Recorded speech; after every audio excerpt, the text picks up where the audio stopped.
1976년부터 1984년 9월까지 신안 앞바다에서 신안 해저선 보물선을 이제 건져 올린 일이 있습니다. 원래는 중국에서 일본으로 가는 도자기를 실은 배가 그 신안 앞바다에서 특별히 그 앞바다는 굉장히 물살이 거칠잖아요.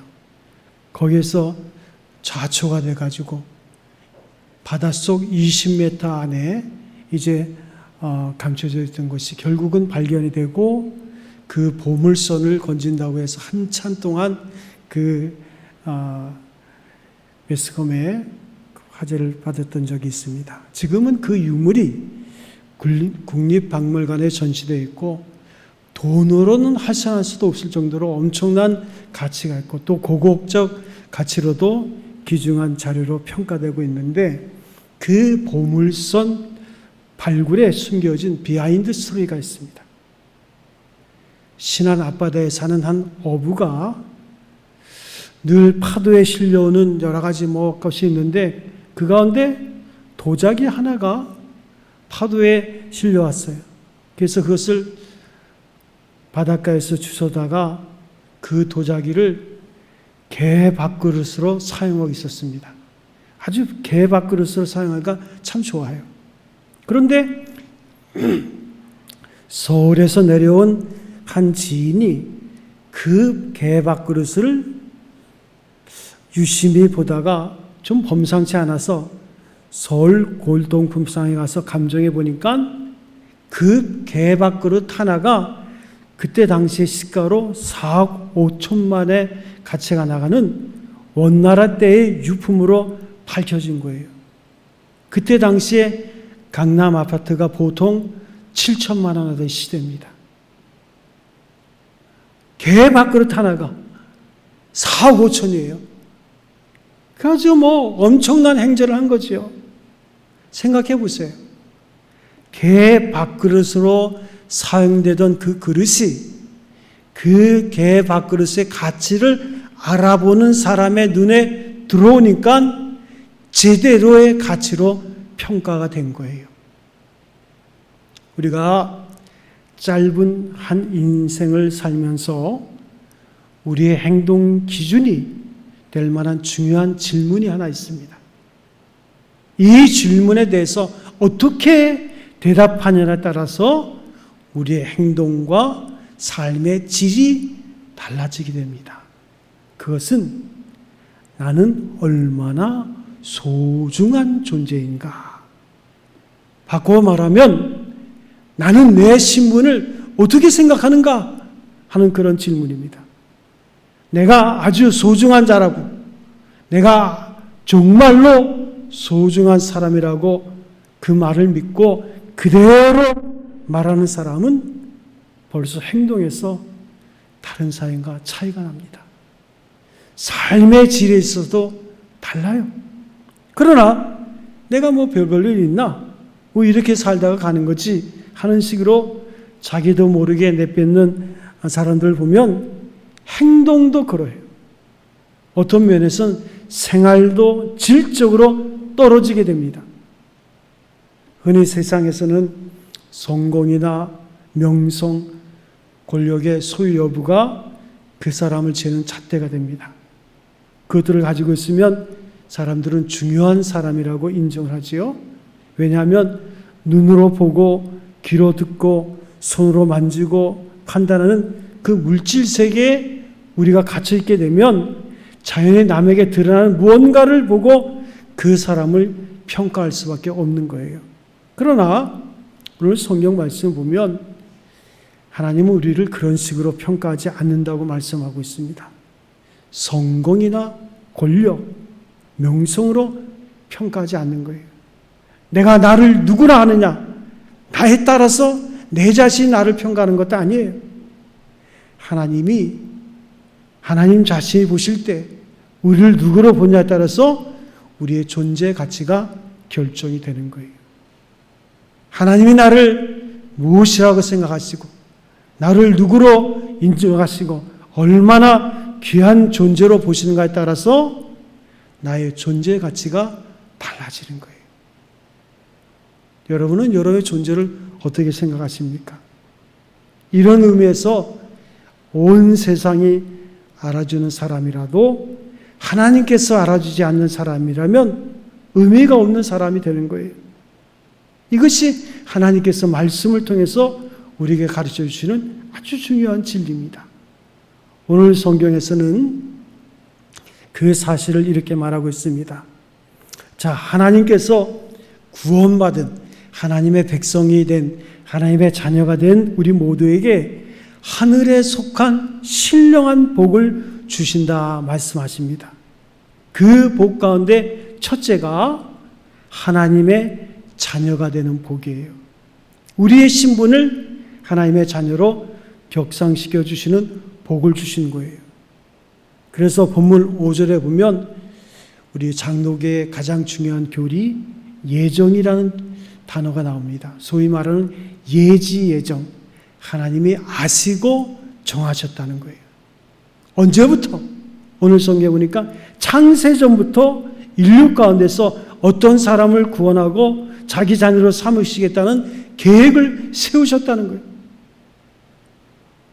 그래서 4절 후반절에 보면 거룩하고 흠이 없는 자녀로 삼으시겠다고 작정하셨다는 거예요. 도자기를 굽는 사람이 도자기를 흙으로 만들어가지고 그 다음에 불가마 속에 넣습니다. 그 가마 속에 넣었다가 일정한 시간이 되면 그 가마를 열고 자기 도자기를 꺼냅니다. 그런데 우리가 보기에는 좀 괜찮은 것 같아도 깨트려버려요. 그리고 아주 잘 구워진 도자기만 취하는 거예요. 자, 하나님께서 거룩하고 흠이 없는 자녀로 우리를 예정하셔서 그의 자녀로 삼으셨다는 것, 여기서 중요한 것이 있습니다. 하나님이 우리를 구원하셨지만 성경에는 말하고 있지 않지만 또 한 가지는 구원한 자가 있으면 구원받지 못한 사람도 있다는 거예요. 전에 어떤 분이 오후 예배에 참석을 했어요. 그런데 이 땅에 이상하게 마음에 처음 참석한 사람인데 저 사람에게 복음을 전해야 되겠다라는 생각이 나서 맨 앞자리에 앉으라고 그랬어요. 그 오후 예배 때 제가 복음을 제시하고 예수 그리스도를 영접하겠냐고 그랬더니 영접하겠다고. 성경에 보면 예수를 주로 그리스도로 고백하면 하나님의 자녀가 되는 권세를 얻는데, 자, 예수가 우리의 주 되심과 그가 십자가에 죽으시고 우리를 구원하신 것을 마음으로 믿으면 의에 이르고 입으로 시인하면 구원에 이른다고. 복음을 제시하고 영접기도까지 시킨 거예요. 그러니까 굉장히 감동하더라고요. 그리고 뒷자리에 늘 앉아서 예배드리다 어느 날 교회를 안 나와요. 제가 생각하기를 그때 그 예수 그리스도를 영접하고 마음의 기쁨과 감사했는데 어느 날부터는 보이지 않아요. 어떻게 우리 교회에 나왔는지 저도 지금도 궁금합니다. 제가 무슨 얘기를 드리려고 하냐면 우리가 하나님의 자녀로 구원받는 것, 이거 우연이 아닙니다. 하나님은 우리를 거룩하고 흠없는 자녀로 삼으시겠다고 작정하시고 우리를 예수님을 닮은 하나님의 자녀로 삼으시도록 작정하셔서 계획하시고 예정하셔서 우리를 부르셨다는 거예요.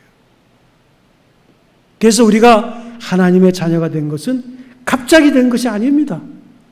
오래전부터 하나님께서 마음속에 가지고 있던 계획이 현실로 바뀐 거예요. 우리가 이 사실을 기억할 필요가 있습니다. 그래서 두 번째로 중요한 단어가 4절에 나오는데 선택이라는 단어가 나옵니다. 하나님께서 우리를 선택하셨다. 소위 말하는 초이스. 하나님께서 예정하신 계획에 따라서 창세전부터 어느 날을 자기 자녀로 선택해 놓으셨다는 거예요.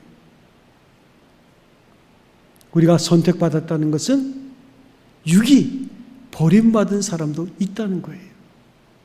그러나 그것을 얘기하진 않습니다. 우리가 선택받았다는 것, 창세전에 우리를 선택하셨다는 것, 이거 우리가 이해도 되지 않고 설명하기도 참 어렵습니다.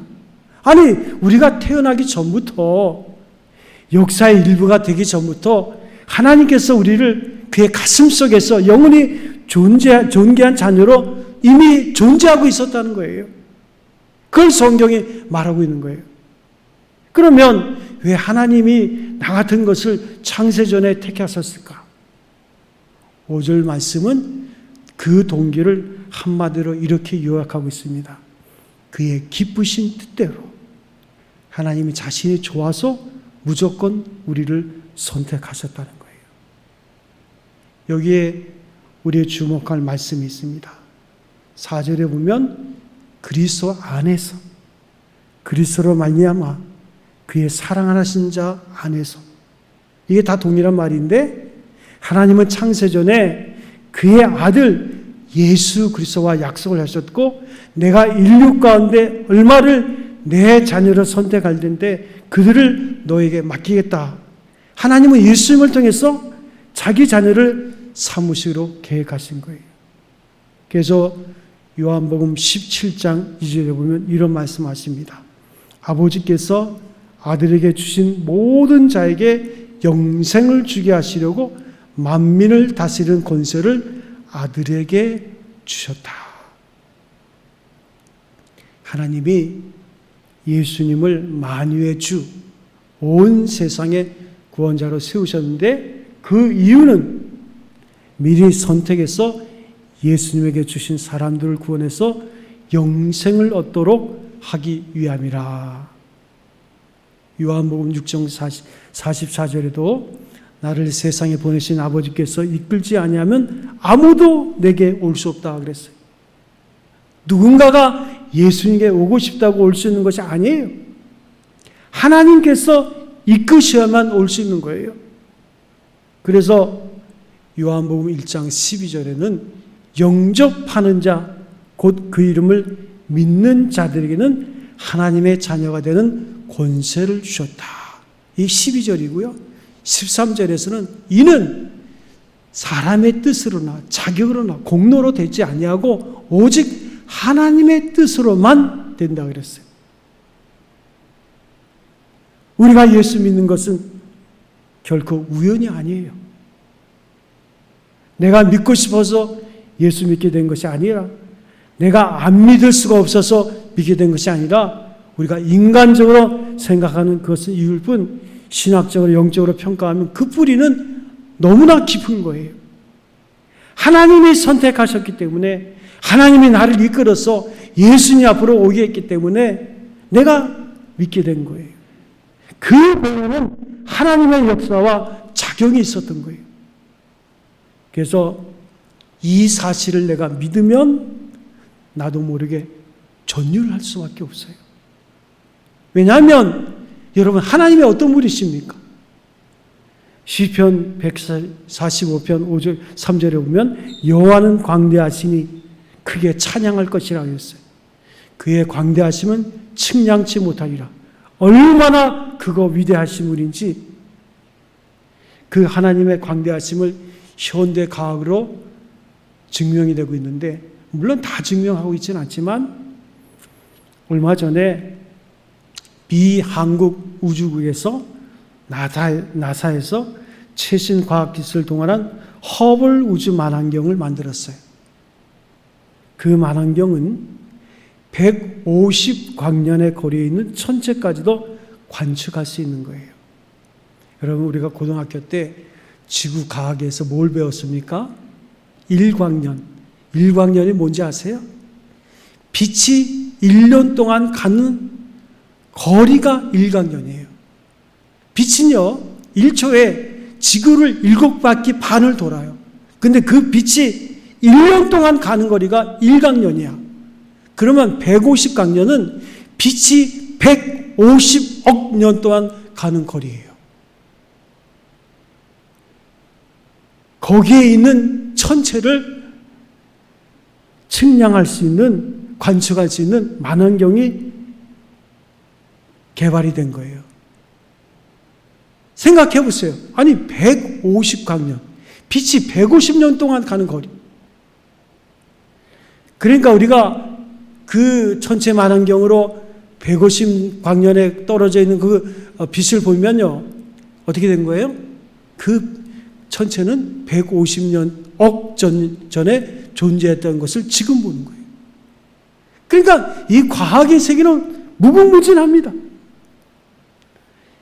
그런데 150억 년 동안 달려가서 도달한 거리 바깥이 계속되는데, 지금 개발한 허블 우주 만환경은 거기까지가 한계예요. 더 깊이도 천체가 있는데 그것은 아직 발견하지 못하는 거예요.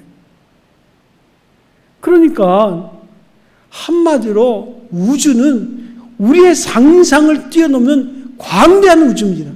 그런데 이 광대한 우주를 만드신 하나님이 얼마나 광대하실까?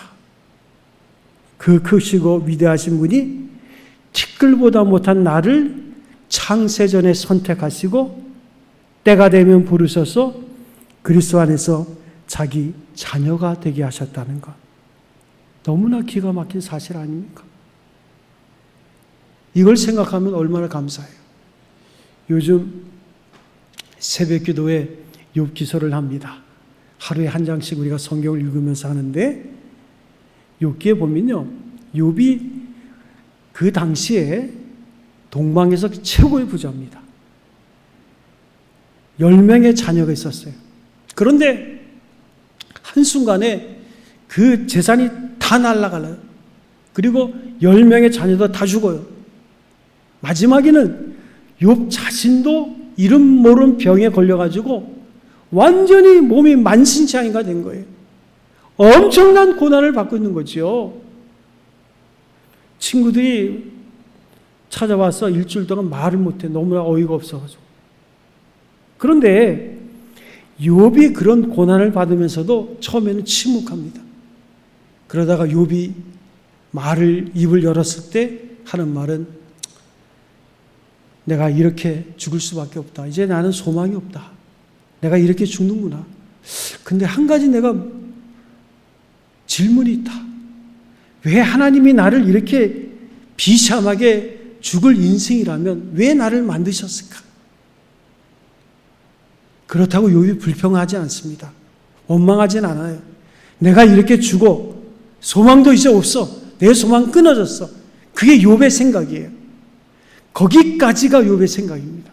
그런데 욥기 마지막 장에 보면 하나님이 욥이 잃어본 글에 꼭 갑절을 하나님께서 다시 세워주시고 욥을 희생시키시고 그에게 소망을 주시는 거예요. 그게 욥기의 주제가 아닙니다. 욥기의 주제는 욥이 내가 알고 있는 하나님, 그 하나님이 다가 아니라 이 고난을 통해서 내가 알지 못하는 무궁무진한 하나님의 지혜를 깨달았다는 게 욥기의 주제예요. 욥은 자기가 이름 모를 병에서 시달리니까 이제 나는 죽었구나. 소망이 없구나.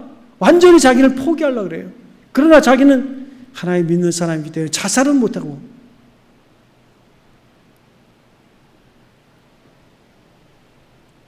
그렇지만 욥이 발견한 하나님보다도 하나님은 더 무궁무진한 분이에요. 거기에 하나님의 지혜가 있는데 그 하나님이 우리의 아버지가 되신다는 거예요. 정말로 우리가 기절할 만한 일이에요. 하지만 우리가 이 사실을 적당히 알고 있기 때문에 가만히 앉아서 그냥 숨을 쉬고 있는 거예요. 할 일 못할 일 다 하는 거예요. 하나님을 모르니까 그냥 철부지처럼 사는 거예요, 인생을. 우리에게 있어서 문제는 이런 놀라운 사실을 알되 너무 피상적으로 알고 믿는다는 것입니다. 그래서 이 놀라운 진리가 우리에게 역사하지 못하는 거예요. 우리를 흥분시키지 못하는 거예요. 우리의 모든 존재 구석구석에 이 놀라운 말씀이 주는 능력이 펴져나가지 못하는 거예요. 그래서 우리는 신앙생활도 무덤덤합니다. 내 삶에 어떤 영향도 주지 못하는 거예요. 그냥 기도할 때만 입버릇처럼 아버지 하나님, 이것이 오늘날 우리에게 있는 큰 문제점이에요. 만일 광대하시고 거룩하신 하나님이 진정 내 아버지가 되시고 나는 그분의 자녀라는 것을 내 존재 전체가 알고 전율할 정도면 하나님을 찬송하지 않을 수가 없는 거예요. 그래서 자존심과 자존감이라는 말이 있어요. 여러분, 자존감이라는 것은 뭐냐면 내 자신을 아주 중요하고 가치 있게 여기는 거예요. 특별히 신앙적으로 하나님과 소통하는 자들은 자존감이 강합니다. 그래서 시편 103편에도 보면 다윗이 하나님 앞에 기도할 때 내 영혼이 하나님을 찬송할 것이다 그랬어요. 여러분, 영혼이 병든 사람의 특징이 뭔지 아십니까? 그 영혼이 병든 사람은 신체적으로도 연결이 돼가지고 늘 배가 고파, 늘 목이 말라, 진짜로 목이 말라. 그래서 그 사람들의 특징은 너무 많이 먹거나 너무 안 먹거나, 그 너무 많이 먹어서 막 살이 찌는 거예요. 그래서 뭐라, 이건 다 스트레스 살이야, 막 그래요. 진짜로 스트레스를 받는 거예요. 그래서 영혼이 병든 거예요.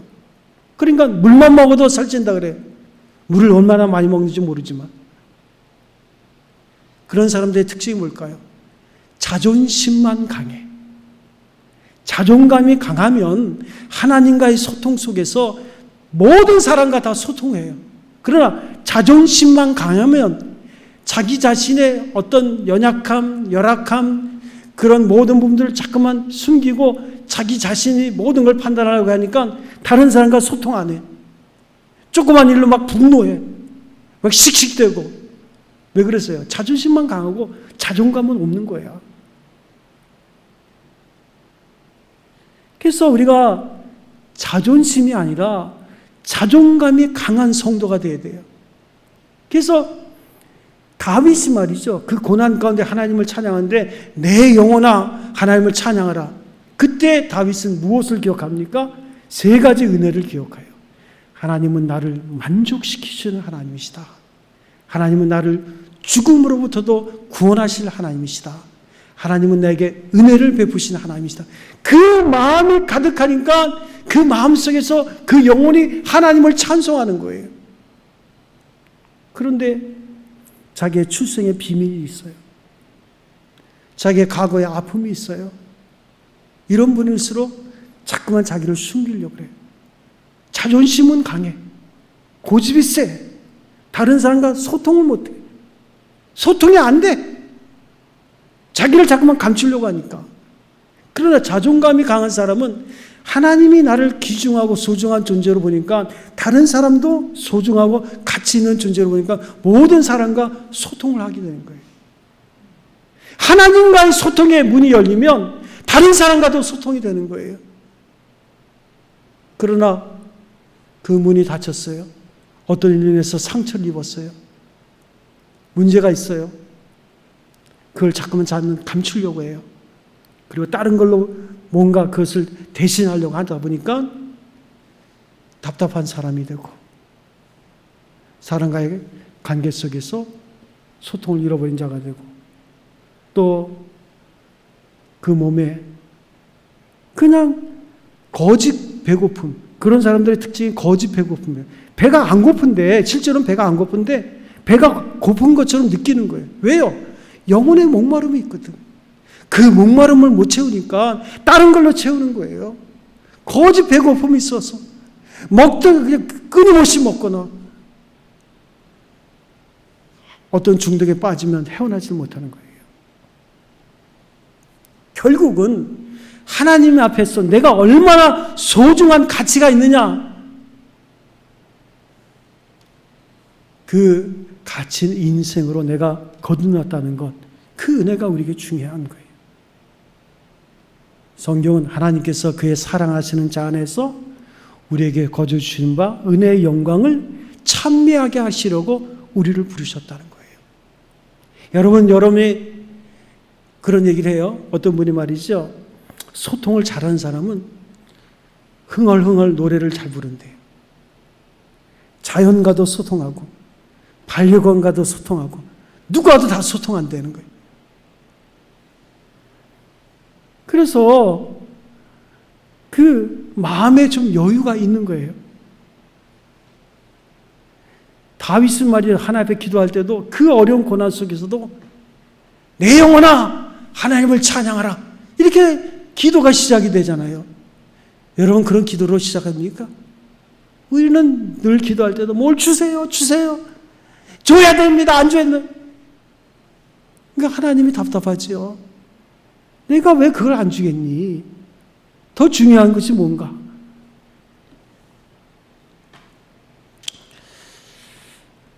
우리가 우리 자신이 얼마나 소중한 존재라는 것을 우리가 알게 되면 아무리 슬픔을 당한 자라도 하나님이 내 아버지, 나는 하나님의 자녀라는 사실을 가슴에 뜨겁게 깨닫게 되면 눈물을 닦고 일어설 수밖에 없는 거예요. 그런데 이 같은 반응이 우리한테 일어나지 않기에 답답한 거예요. 그리고 현실에서, 삶 속에서 그냥 모든 걸 다 잃어버리는 거예요. 그래서 우리가 기도를 하더라도 좀 실제적으로, 구체적으로 하나님, 이거 내가 이렇게 사는 게 정상이 아닌 것 같은데 좀 알게 해주세요. 그래서 하나님이 내 아버지가 되신다는 생각만 하면 가슴에서 새로운 힘이 솟는 것 같은 은혜가 시시때때로 우리에게 있어야 돼요. 그래야 이 세상이 얼마나 험합니까? 이 험한 세상을 항상 기뻐하면서 살 수 있는 거예요. 여러분, 캐톨릭에서는요, 성자라는 제도가 있습니다.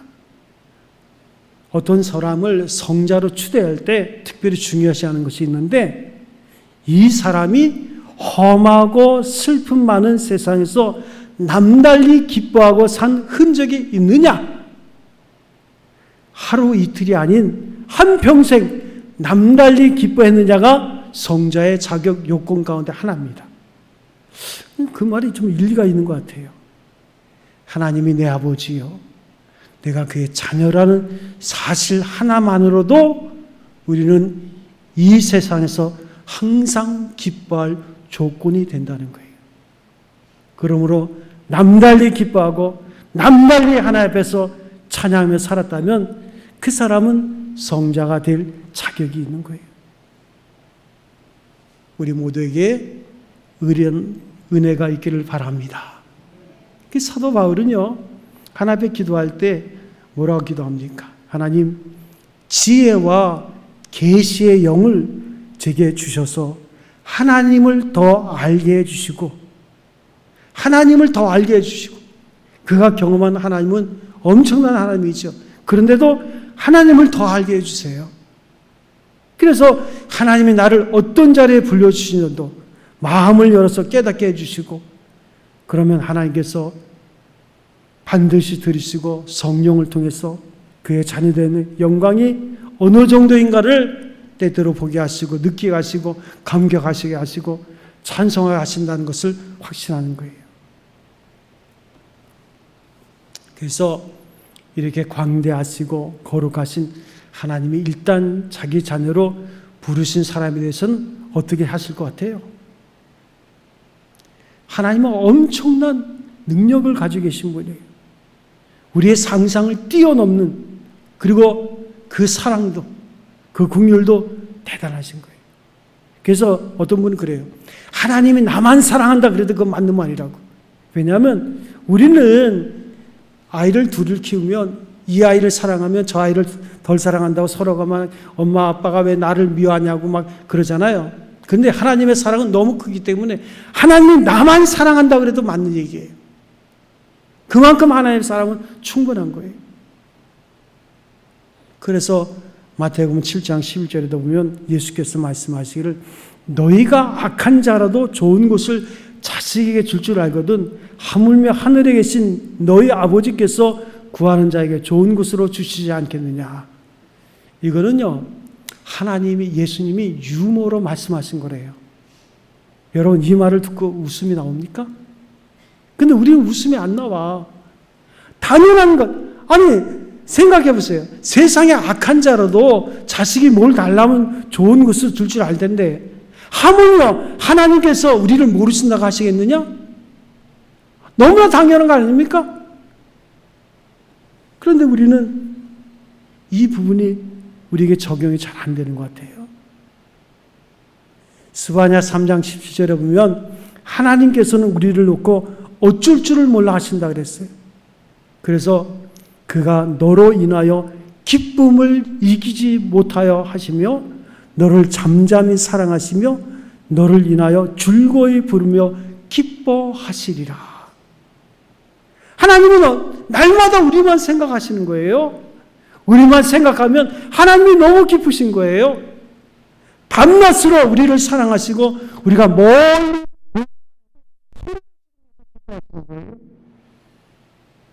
마치 하나님은 자녀된 우리에게 중독증이 걸린 것 같아요. 하나님은 그만큼 우리를 사랑하시는 거예요. 그리고 날마다 자녀된 우리를 돌봐주시고 위험에서 건져주시는 건 말할 것도 없고 그분이 우리 아버지인데 여러분 지금 고통하는 사람들 그 중에 예수 믿는 사람들이 있습니다. 비록 그들이 절망적인 형편에 놓여 주저앉아서 눈물을 흘리지만 한 가지 사실을 기억해야 돼요. 이 어둡고 답답한 인생길에서 나와 함께 하시는 분이 계셔요. 그분이 우리 아버지십니다. 이사야 41장 10절에 보면 두려워 말라. 내가 너와 함께 함이니라. 놀라지 말라. 나는 네 하나님이 됨이니라. 내가 너를 굳세게 하리라. 참으로 너를 도와주리라. 참으로 나의 의로운 오른손으로 너를 붙들리라. 그분이 나의 아버지가 됐어요. 여러분 그 아버지를 누리고 계십니까? 내 영혼이 하나님을 찬양하고 있습니까? 우리의 영혼이 그 하나님을 생각할 때 너무나 벅차고 감격스러워서 기도를 한다고 하는 게 내 영혼아 하나님을 찬양하라. 이 말이 먼저 나오는 게 다윗의 시편 103편이죠. 아니 기도를 하랬더니 기도는 하지 않고 하나님을 찬양하는 소리가 들리는 거예요. 그게 바로 사도 바울이 그 어두컴컴한 그 감옥 속에서 하나님을 찬송하는 소리 아닙니까? 절대적인 기쁨. 그것은 바로 하나님이 나의 아버지라는 것. 이게 누구라는 것. 이걸 알기 때문에 이 기쁨을 주시하는 거예요. 그리고 하나님은 위드 코로나 시대에 참 어려운 시대를 살고 있지만 이웃들에게 이 복음을 증거할 수 있는 기회를 우리에게 주시고 있는 거예요. 지금은요. 총체적으로 다 위기를 만나고 있습니다. 그런데 이 이야기가 요한계시록에 보면 재미가 있는 건 마지막 날의 재앙은요. 엄청난 재앙이 있어요. 진짜 말로 표현할 수 없는 재앙이 지구상에 내리는데 믿음의 사람들은 다 휴거합니다. 그런데 하늘로 올라가는데 하나님이 남겨둔 사람이 있어요. 그게 누구냐? 전도 특공대에 있어요. 그 사람들은 순교하기까지 마지막 한 영혼을 찾아다니는 거예요. 그러다 순교할 사람들이에요. 그 사람들을 남겨두는 거예요. 그걸 생각해 보면 오늘 우리가 이 시대에 하나님께서 이 시대를 살게 하는 하나님의 특별한 은혜가 있는 거예요. 우리는 하나님 내 아버지 되심을 너무 감사하는데 과연 우리 주변에 누가 지금 이 시대에 전도를 하겠다고 생각합니까? 그러나 우리는 얼마든지 또 사람을 만나잖아요. 그들에게 살아계신 아버지 하나님, 내가 만난 하나님을 증거할 수 있다면 그분의 삶은 참으로 복 있는 자의 삶이 될 것입니다. 우리 찬송 한정하겠습니다. 9장 복음성가 9장 나의 등 뒤에서 나를 도우신 주. 복음성가 9장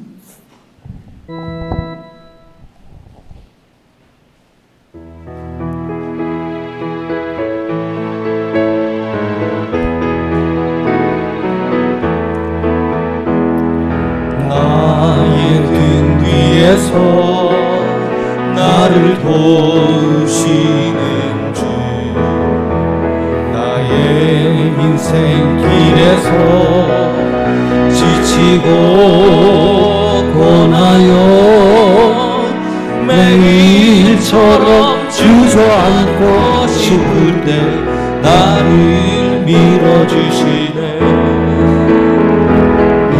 일어나 걸어라, 내가 새 힘을 주리니. 일어나 너 걸어라,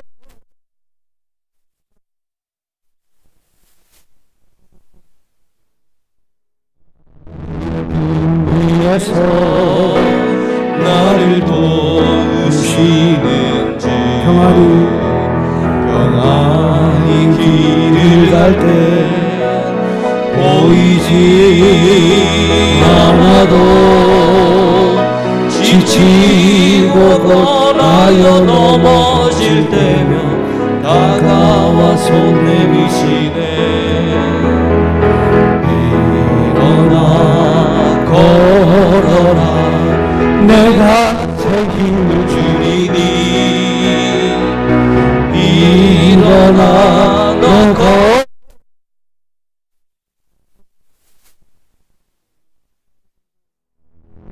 나의 등 위에서 나를 도우시는 주,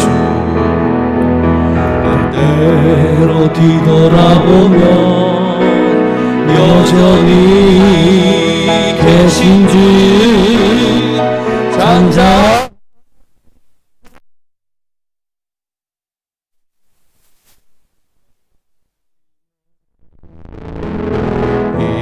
일어나 걸어라, 내가 새 힘을 주리니.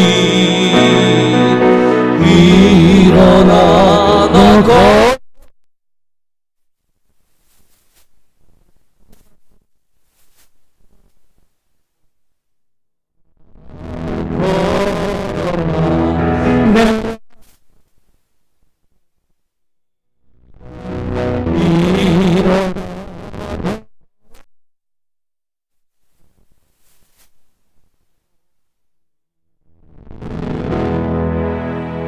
우리 아버지 감사합니다.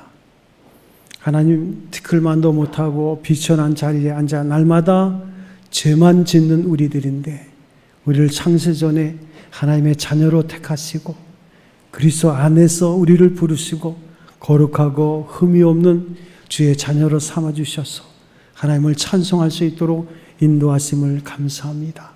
이 놀라운 은혜가 날마다 우리에게 감격으로 다가오게 하시고 이 감격이 우리의 존재 전부를 온전히 세울 수 있도록 인도하여 주시옵시고, 자존심만 내세우는 인생이 아니라 자존감이 강한 건강한 인생으로 하나님과 바르게 소통하고 또 우리 주변의 모든 사람들을 끌어안고 함께 소통하며 하나님의 기뻐하며 영광 돌리는 우리의 삶이 되게 하여 주옵소서. 주님의 크신 은혜와 그 사랑 감사하고 우리 주 예수님의 이름으로 기도합나이다. 아멘.